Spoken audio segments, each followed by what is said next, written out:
Приветствую подписчиков и гостей канала. Вы попали на 5-е видео по языку программирования Leo. Как вы могли заметить, данное видео называется «Структуры данных», что на самом деле не совсем верно, потому что сегодня мы будем разбирать функции, классы и импорты. Из всего этого структурой можно назвать классы, и то не совсем. Но для простоты, я думаю, никто против не будет. Ну, давайте не будем терять времени и начнем. Что ж, давайте начнем с функций. Мы уже были знакомы с одной функцией, это главная наша функция main. Помимо нее мы можем также создавать другие функции. Делается это абсолютно так же, как и с функцией main. Мы пишем ключевое слово function, затем задаем имя нашей функции, какие значения мы в нее передаем и возвращаемое значение. Конечно, можно не передавать никакие значения и также остаться без возвращаемого значения.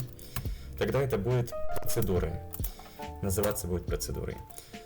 Также хотелось бы упомянуть, что Aleo Studio это довольно умный компилятор, и когда мы только начнем писать слово function, мы можем нажать Tab, и у нас создастся вот такой вот шаблон для функции, в которой останется только написать по сути имя, ну и возвращаемое значение. Для чего нужны функции? Ну, во-первых, для красоты кода, чтобы не нагромождать нашу функцию main, и также, чтобы не писать по несколько раз одно и то же. Что я имею в виду? Вот, допустим, у нас есть вот такой вот цикл for, который занимает аж 4 строки кода. Вместо того, чтобы по несколько раз писать нам вот так вот одно и то же, мы можем просто взять и написать вызвать два раза нашу функцию. И будет это выглядеть гораздо компактнее. Что еще хотелось бы упомянуть? Когда мы вызываем функцию и передаем туда значение, то мы передаем копию нашей переменной а и b, а не само значение. Что я имею в виду? Допустим, вы вызываете процедуру и надеетесь, что вам вернется уже измененное значение вашей переменной а. Но это не так. Давайте продемонстрирую это на конкретном примере. Выведем на консоли значение нашей переменной а и посмотрим, что у нас получится. Как мы видим, нам вернулось значение 1. Хотя, по сути, мы передавали туда значение 1 и 2, и должно было вернуться, ну, как минимум, не 1. Это все потому, что, как я упоминал, передается копия. И возвращается нам не измененное значение нашей переменной а то, которое мы передавали. Для того, чтобы изменить наше значение а, нам надо просто вернуть значение измененное. То есть таким образом. И давайте посмотрим.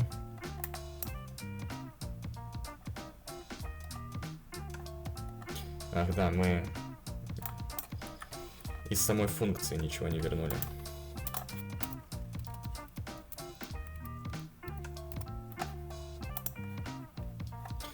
Как мы видим, возвращается 21. Следующее, о чем хотелось бы поговорить, это импорты. С помощью импортов вы можете добавлять уже существующие функции, которые помогут вам при написании кода. Как вы можете заметить, я добавил сюда модуль mass, а именно его функцию reminder, что в переводе с английского означает остаток. Давайте посмотрим на этот файл. Здесь находится та самая функция. Она вычисляет остаток отделения. В языке Leo нет уже такой готовой функции, которая вычисляла бы остаток отделения, поэтому она будет довольно полезной. Представим, у нас есть тут другая какая-нибудь функция, и мы хотим добавить не только функцию reminder, а в принципе их все. Тогда мы можем сделать это следующим образом. Пишем название нашего модуля и звездочка.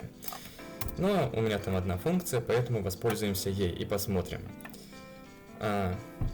Передадим туда наши значения а и b, которые равны 1 и 2. И вычислим остаток и посмотрим в консоли, как это будет выглядеть.